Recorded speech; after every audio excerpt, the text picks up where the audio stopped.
Hello, class. Understanding generative AI. Imagine describing something that does not yet exist. A childhood memory never captured in a photo, a scene from a movie that was never filmed, a song you can hear in your head but cannot record. Now imagine typing a few words into a box and moments later watching that image, story, or sound appear right in front of you. That is generative AI. For someone who has never seen it, it can appear as if it's magic.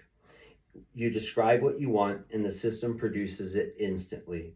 But under the surface, it is a result of complex mathematics, millions of training examples, and algorithms that learn the structure of language, art, and sound. Unlike traditional artificial intelligence, which focuses on classification or prediction, generative AI creates. Earlier systems recognized patterns and sorted information. They detected spam emails, identified objects in photos, or predicted the next word in a sentence. They could only select from options that already existed. Generative AI goes a step further. It synthesizes text, images, sound, even code, not by copying anything it has seen, but by recombining patterns it has learned from vast amounts of data. At its essence, generative AI is powered by machine learning, systems trained to detect and reproduce the hidden structures of human expression. Models like GPT or DALL-E study millions of examples, books, articles, paintings, and conversations.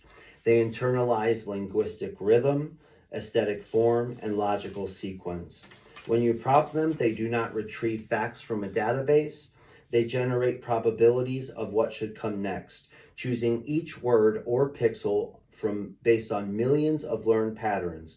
With every small choice, the output grows piece by piece until something coherent appears. It is less like pulling a file from storage and more like rebuilding thoughts from scratch every time. The marvel is the depth of pattern recognition, the almost fractal comprehension of human data expressed in mathematical form. All of this depends on neural networks, which are computational architectures inspired loosely by the neurons of the human brain. A neural network contains many interconnected layers that pass information forward, each layer transforming the data slightly. During training, the model adjusts millions of small numerical connections until it becomes skilled at recognizing patterns. They encode relationships between words, colors, and between ideas.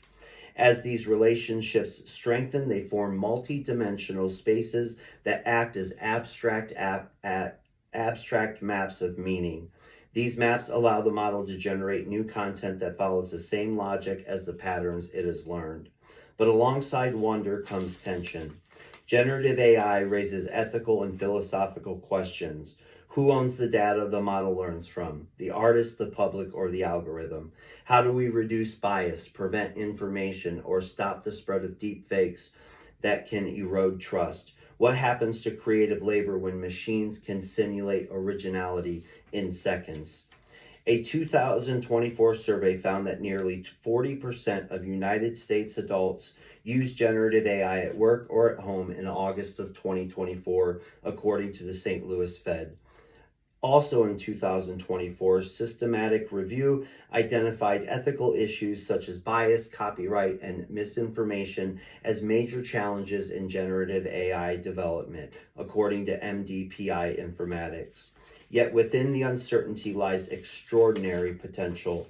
It helps researchers design new medicines by predicting molecular structures. It allows engineers to prototype much faster than they could with drawings alone, and it helps educators explain complex concepts by turning dense material into clear examples and visuals. So when you hear the word AI, do not picture cold machinery coming to replace humanity.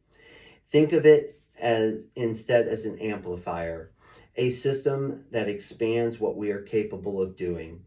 It can take the ideas we imagine and help turn them into something real. When used with care, it becomes a partner in exploration and discovery. Generative AI does not have imagination of its own. It reflects the imagination we have already poured into the world. It gathers the patterns of our language, our art, and our ideas and sends them back to us in new forms. And inside that reflection, if we take the time to look closely, we may glimpse the beginning of the next chapter of what it means to create and to know. Thank you.